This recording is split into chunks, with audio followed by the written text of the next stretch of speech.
Manatany fiaravana tompoko lasy tompoko vavy no manasanao mpanajana anaraka hatramin'ny farany ity vaovao manokana ity vaovao manokana tokoa satria nisy androandry ny fahatongavany Filoha Ravalomanana tany amin'ny commune Soavinandriana indry niaraka ny mombavaka tamin'ireo kristianina tao amin'ny FJKM anony natao anatin'izay nefa de mitranga foana ny antsonjay mahazo ny filoha teo aloha Manokana Ravalomanana izay niaraka niangona tamin'ireto tompiny kristiana tao amin'ny FJKM anony Ravalomanana Tao Soavinandriana ireto.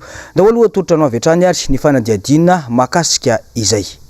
Miaina ao anatin'ny jadona tanteraky Madagasikara amin'izao fotoana izao. Ary fanjakana tsirefesy mandidy no misy eto. Izay ihany koa no ezahana aseho vahoaka.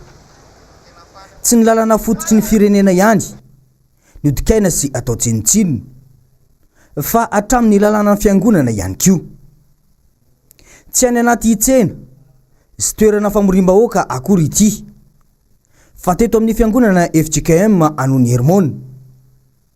Voasa hiatrika ny fetin'ny taranaka teto mantsy ny Filoha Manokana Ravalomanana ka rehefa nirava ny fiangonana nivoaka ny toeram-piangonana ny Filoha Manokana Ravalomanana dia nitsototsotso ny zandary niditra ny kianjan'ny fiangonana miaraka amin'ny fitaovam-piadiana toy ny hoe hiatrikadry mihitsy.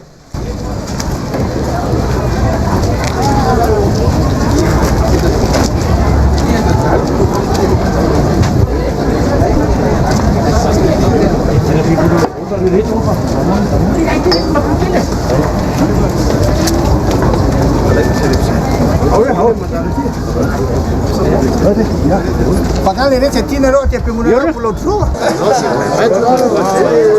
Zay si 20 mètres.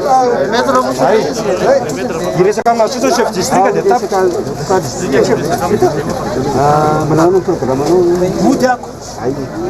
Mody ako zay.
Ina tinata zao satria zay zany ina problema na mba tsy sinina hoe fivorivorina dia ampiangonana ve tsy vorona tsy any ampiangonana tsy misakina ny vola ampiangonana zay fa sao dia mivoaka ivelan'ny fiangonana mamorivory olona dia zay no antony anaovanay an'izay. Aty ampiangonana ve natao non tsy nahita ny ampiangonana zay fa mivoaka fotsiny raha vao mivoaka dia misy fivoriana ivelany dia tsy mety. Inona natonga anay ty ampiangonana natao ohatran'izao nga mbola tsy misokatra fiangonana saby loatra olona ampiangonana firavan'ilay fiangonana zany hoe après ny fiangonana anao sady mamory olona ty ivelany dia zay no za fa laza amin'ireo za tsy mamory olona mihitsy zay afaka mandeha anao fa tsy nareo kokoa ny baiko mihitsy amin'ny anio efa tresaka anio zay fa afaka mandeha anao Ravalomanana za tsy manareo fa fantatreo fa chef district manatanteraka baiko mampatony fitondràna tsy olana amiko mihitsy mba limity satria na vizavian'ilay mpiangona raha mahamenatra mahany taitra hatramin'ny kristianina mpiangona nahita ity fihetsika ity. Nilaza mantsy ny lehiben'ny zandary ireo fa tokony hiditra any ampiangonana hono ny mpiangona fa tsy misy manao arivava kanefa izy ireo aza izay mahafantatra fa tokony anao izany tsy manao akory. Jereo anie mba inona sy taiza moa nisy famorim-bahoaka izay nataon'ny filoham-pirenena teto ka nisy izany fanaovana arivava izany. Jereo tsara ilay horonan-tsary tany Tomasina miaraka tamin'ilay mpanakanto afrikanina iny. olona mivavaka ve dia anaovana fietsika mamoetra imasona mpinony kristianina tahaka izao.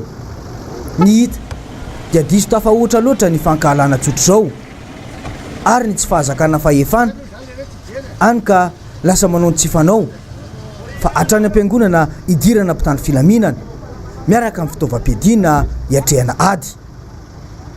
Lalàna fototsy ny fiangonana kristianina eto Madagasikara ny tsy fampidirana fitaovam-piadiana sy mpitandro filaminana any anatina fiangonana, saingy natao fitaovana ihany koa teto ny lehibe ny distrika. Tsy ny lalàna tsotra ihany zany no hitsakitsahany izao fitondrana izao fa hatramin'ny lalàna ny fiangonana ihany koa. Milaza ho fitondrana demokratika kanefa dia izao no atao, olona mivavaka anirahana mpitandro filaminana. Ny tsy fandriam-pahalemana manjaka saika manerana ny nosy, alaolana ho an'ireto mpitandro filaminana nefa ny tsy fisiana solika sy fiara rehefa mitranga ny tsy fandriam-pahalemana any amin'ny vahoaka madinika. Saingy ny mahagaga dia misy kosa ny solika sy ny fiara rehefa anenjika ny Filoha Ravalomanana amin'izay alehan'ny rehetra, satria dia narahina mihitsy izy nainga avy teto amin'ity fiangonana ity ka nandra-pahatonga azy tamin'ny hôtely izay nivantanany. Rehefa nijanona ny sakafo tao ampefy ny Filoha Ravalomanana sy ireo mpiaradia aminy dia indreo fa nijanona koa ireto zandary voahiraka ireto. Ny hevitra ny rehetra fa tsisy intsony izany fanarandia izany aoriny ny fisakafonana satria itodidohody aty an-drenivohitra ny ekipa, saingy tsy izay no zava-nisy eto. Eto Antenetomboangy 30 kilometatra tsy idirana any Arivonimamo nijanona kely ny fiara nitondra ny Filoha Ravalomanana. Indro fa io aoriny io indray ireto mpitandro ny filaminana dia lasa tokoa ny saina hoe fa inona ny tena tsy aritra izao fitondrana izao amin'ny Filoha Ravalomanana no dia andaniana solika sy fotoana izay tokony hialana sasatra tahaka izao ny fanaraha-maso azy. Rehefa nijanona ny vidy voandalana ny Filoha Ravalomanana teto dia indro fa manao tazan-davitra indray ireto mpitandro filaminana mpanaradia ireto. Tsy nijanona ireto mpitandro filaminana ireto nanaraka ny fiara izay nitondra ny Filoha Ravalomanana raha tsy efa nivoaka ny tanàna ny imeritsy atosika ny fiara izay nitondra azy. Mbola tany demokratika araka ny filazana azy ve ny firenentsika? Filoham-pirenena teo aloha izay isan'ny nahavita be teto amin'ny firenena aza sahany izao fitondrana izao no manao tahaka izao. Maika fa olo-tsotra sy mpanao politika tsotra izay tsy mifanaraka aminy, kanefa dia izay indrindra no tanjony izao fitondrana izao dia ny ampanginana ny mpanohitra sy ny vahoaka malagasy, tsy tabataba sy tsy teny azy na dia tsy mety aza ny ataony eto amin'ny firenena, fa izay sitrapony sy izay tiany atao no ataony eto amin'ity Madagasikara ity.